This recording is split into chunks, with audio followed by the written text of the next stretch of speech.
15 octobre, Angle Mort. Salut tout le monde. J'ai ben du stock aujourd'hui. Beaucoup. Je vais essayer de ne pas me perdre. Mon sujet, c'est que je vais vous dire à quel point je suis contre le message qu'il y a dans un livre qui pourtant passe dans la presse aujourd'hui comme étant un livre fantastique, qui s'adresse aux adolescentes, écrit par deux auteurs, Lucille de Peslouane et l'illustratrice Geneviève Darling. C'est quoi l'amour? Alors j'en reviens, pas j'en reviens, comme si j'allais dire j'en reviens pas.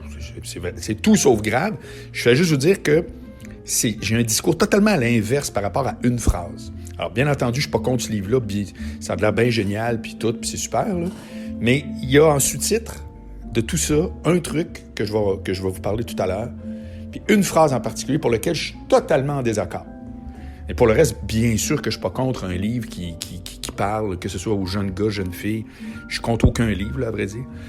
Fait que je suis convaincu que c'est un ouvrage très intéressant, mais j'ai boqué sur ce truc-là et que je suis pas surpris. Alors, je commence par un retour sur l'épisode d'hier, donc concernant où j'en étais dans mes podcasts. J'ai parlé avec Francis, qui a pris le temps de m'appeler. On avait un rendez-vous téléphonique ce matin. Et puis, on a discuté de différentes choses, puis on va probablement collaborer ensemble, entre autres sur la captation plus professionnelle de mes chefs Bollardi, qui était prévu, comme je vous l'ai dit, à chaque fin de mois, Québec-Montréal. Là, évidemment, pour octobre, ça a été... j'ai cancellé la date, mais pour le moment, les dates fin novembre et fin décembre demeurent, et ainsi de suite. Ça fait que merci Francis, c'est très apprécié, c'est qu'on va voir quel genre de deal on va se faire. En passant, je sais pas si je vous ai dit, j'ai acheté un condo, je pense que oui, et il faut que je cède mon bail. C'est que si ça vous tente d'être au centre-ville, écrivez-moi, puis c'est une session de bail à partir du 1er décembre jusqu'au 1er juillet, et puis avec possibilité de continuer. Fait que je serais bien capable de ne pas l'annoncer. Puis c'est meublé, puis je peux laisser les meubles aussi, parce que moi j'ai acheté tout meublé l'autre part. Ça fait que il y a un deal à faire. C'est le 3,5 le moins dispendieux de tout l'édifice où j'habite. Déjà, parce qu'il est au 2e étage. Ça fait qu'en tout cas, si ça vous intéresse, vous cherchez une piole, vous connaissez quelqu'un qui cherche une piole les prochains mois à Montréal, c'est le temps. Voilà. Donc, c'est ça. Alors, hier, j'ai mis en ligne aussi, vous avez vu ça, si vous regardez l'Angle Mort sur YouTube, vous voyez un petit logo maintenant qui s'appelle Chef Bollardi The Video. Hier, j'ai mis en ligne une plateforme vidéo sur Vimeo. Vimeo, après des recherches quand même assez intenses, fait une excellente proposition technique pour faire de la vidéo à la demande. Alors, vous savez que dans mon Patreon, un des avantages pour mes membres Patreon, c'est que chaque semaine, depuis maintenant probablement 3 mois, j'ai une vingtaine de vidéos maintenant qui s'accumulent en banque pour eux autres. Je fais une vidéo conseil en communication sur un paquet de thèmes qui touchent les communications interpersonnelles. Donc, diminuer sa timidité, gagner un débat, comment dealer avec les gens qui n'ont pas d'écoute, etc. Tout ça est sur mon Patreon, puis comme d'habitude, marcbollard.com pour voir l'ensemble de tout ça. Et puis, je voulais vendre aussi ces vidéos-là à la pièce. Donc, en un mot, quelqu'un peut s'abonner au Patreon en disant « Ah, c'est le fun, chaque semaine, j'ai un nouveau truc, je trouve qu'il est bon là-dedans. » Bon, peu importe les motivations des gens qui veulent entrer dans ce que j'appelle mon club privé. Mais il y a peut-être du monde aussi qui disent « Hey, moi, ça m'intéresse tel sujet. » Ça fait qu'à partir de maintenant, j'ai cette plateforme-là. Donc, je vous invite à aller dans marcbollard.com, puis dans le menu, vous voyez « Vidéo à la demande ».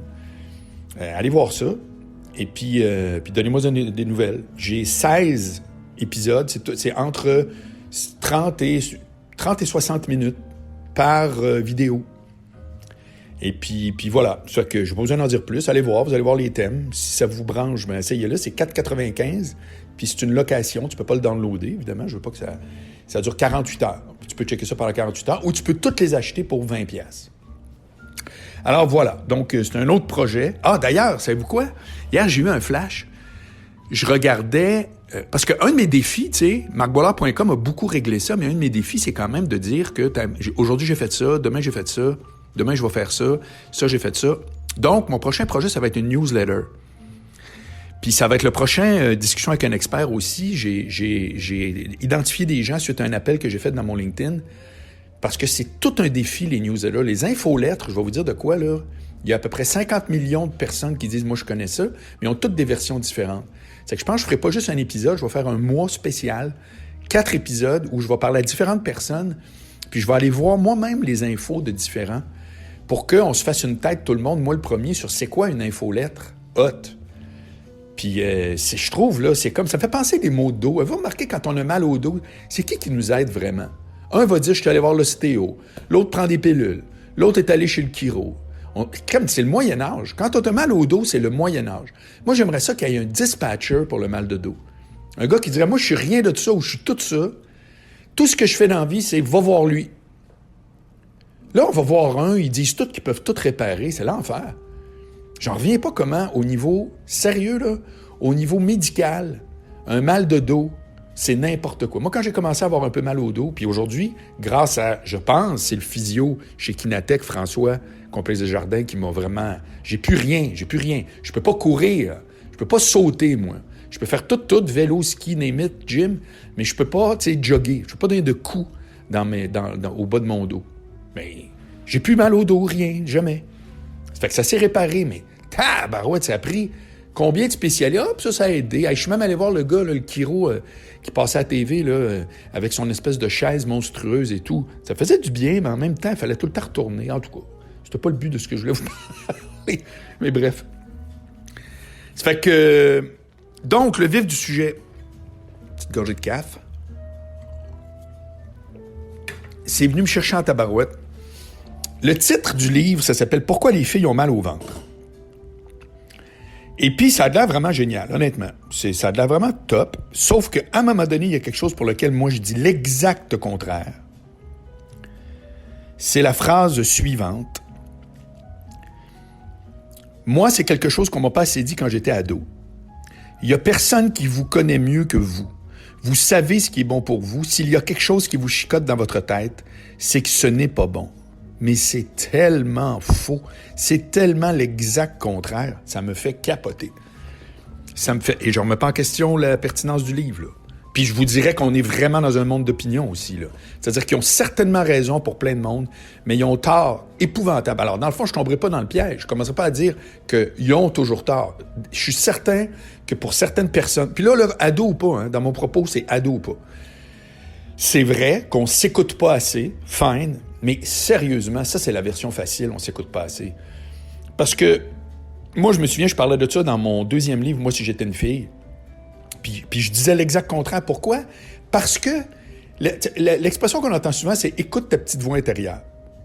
Hein, écoute ta petite voix intérieure. Mais elle dit quoi, la petite voix intérieure, sans qu'on s'en rende compte souvent? « Joke, vas-y pas. Non, ça marchera pas.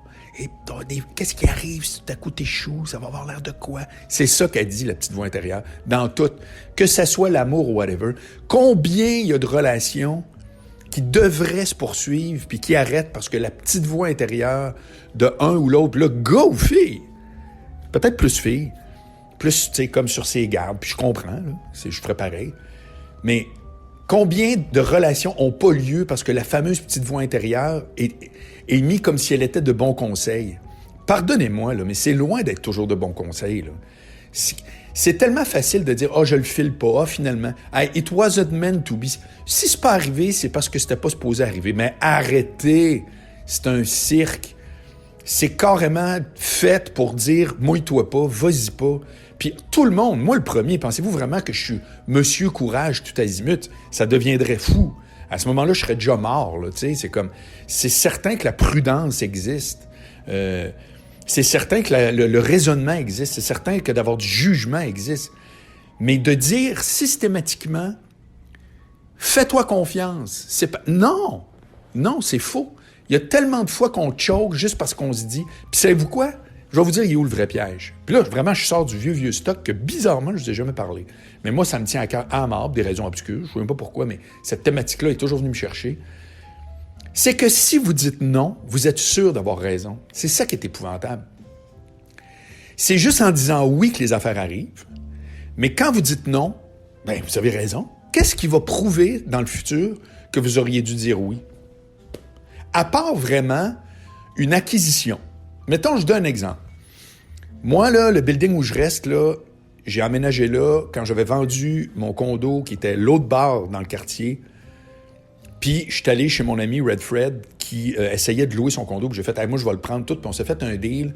pas de bail. On s'est dit préavis de part et d'autre de 3 mois. C'est-à-dire, si tu veux trouver quelqu'un qui veut le ramasser, genre un bail de 1 an, 2 ans, ben tu me le dis, j'ai 3 mois pour me reloger et vice-versa. Et là, pouf, FM 93 appelle, ça te tente-tu d'être co-animateur avec Éric Duhem? Fait que moi, je dis, OK, parfait.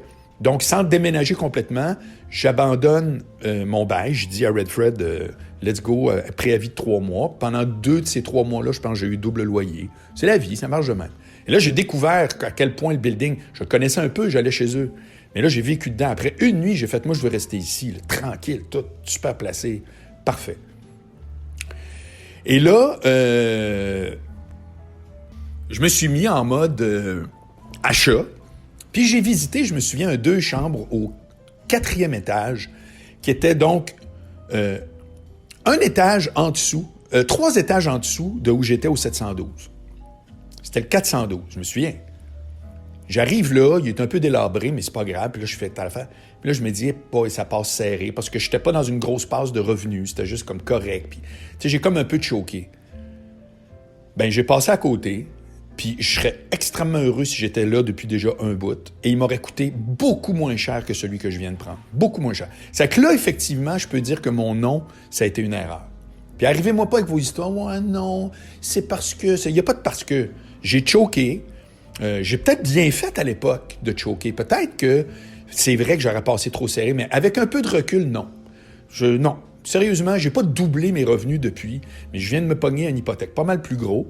Tu sais, j'ai pu mettre un très bon cash down, mais ça coûte un bras, là, ce que j'ai acheté. Puis voilà. Ça fait que ça, tu peux vraiment dire, dans un cas comme ça, là, tu peux vraiment dire « j'ai gouffé ». J'ai dit non, mais dans tellement d'autres situations, quand on dit non, on a toujours raison. On y pense même plus. Tu feras ta décision de ne pas embarquer dans un projet, de ne pas lancer ton projet. Hein? Bon, oui, finalement, je veux vraiment ça lancer un podcast, mais je vais laisser faire, ouais, telle affaire. Qui va te prouver? Tu aurais donc dû lancer ton podcast. Personne. T'es sûr d'avoir raison, mon vieux te dit non. Zéro, je retiens rien. Pour quelqu'un qui a un âme entrepreneuriale, puis c'est comme, pour moi, je te le dis, ça vient me chercher épouvantable. C'est qu'imagine si tu pousses la logique plus loin sur tes propres sentiments, puis que tu juges que faudrait tout le temps que tu t'écoutes toi-même parce que tu te connais donc. Arrêtez, là. Comme si on sait tout ça sur quoi on choke, pourquoi on choke, qu'est-ce qui fait qu'on est de même plutôt que de même. Hey, on n'est pas tous passés par de la psychothérapie puis les grandes analyses. Moi, le premier, je m'appelle Marc Boilard, j'ai telle personnalité. Il y a un bout que je me doute pourquoi. Je viens d'une famille de même, tout ça, c'est beau, mais pas dans les moindres recoins. Il y a peut-être plein d'affaires pour lesquelles je prétends que moi, c'est ça, mais dans la vraie vie, je suis peut-être l'exact contraire. Qui sait? Qui se connaît à ce point-là? Imagine quand tu as 15 ans. Non. Moi, j'adhère pas à ça. J'adhère pas à ça. Alors, le problème reste entier. Quand est-ce qu'on s'écoute puis quand est-ce qu'on s'écoute pas? Ce serait l'objet d'une excellente réflexion. Puis moi, je suis pas donneur de leçons là-dessus. Je vous dis juste, non, c'est pas vrai qu'il faut systématiquement foncer tête baissée comme un cave dans tout. Je dis non. Mais de grâce, dites-moi pas que s'écouter, on se connaît, puis quand on sent qu'il y a quelque chose qui cloche, faut pas y aller. Non. Ça, c'est la version facile. Puis ça amène, entre autres, aussi à prendre des mauvaises non-décisions. C'est ça que j'appelle les conséquences invisibles. Je vous ai probablement parlé de ce concept-là, que je parle beaucoup dans l'importance de ce que les autres pensent. Les conséquences invisibles. C'est-à-dire que si je dis oui, il va y avoir des conséquences qui sont visibles. Je viens d'acheter un condo. Si tout à coup mes affaires vont vraiment mal, je vais être pogné avec un condo. Il va falloir que j'essaie de le revendre. Ça se peut que je perde de l'argent. Bon, j'en mourrai pas. J'ai fait un calcul, moi, en me disant, j'ai le vent dans les voiles, je trouve que mes affaires vont bien. Le centre-ville va mal, il y a un prix plus abordable à faire. Je fais un deal que je ferai plus jamais. D'après moi, ça passera plus. Puis je pense que les centres-villes dans le monde, Montréal puis les autres, vont renaître. Différemment, mais vont renaître. Puis anyway, moi, c'est ici que je veux vivre. Bon, pour le moment, tu sais pas si je veux vivre puis mourir, là, tu sais, je suis pas capable, mais ça fait trop longtemps que c'est ma place. Tu sais, ça, c'est les réflexions qui m'ont fait dire « go ».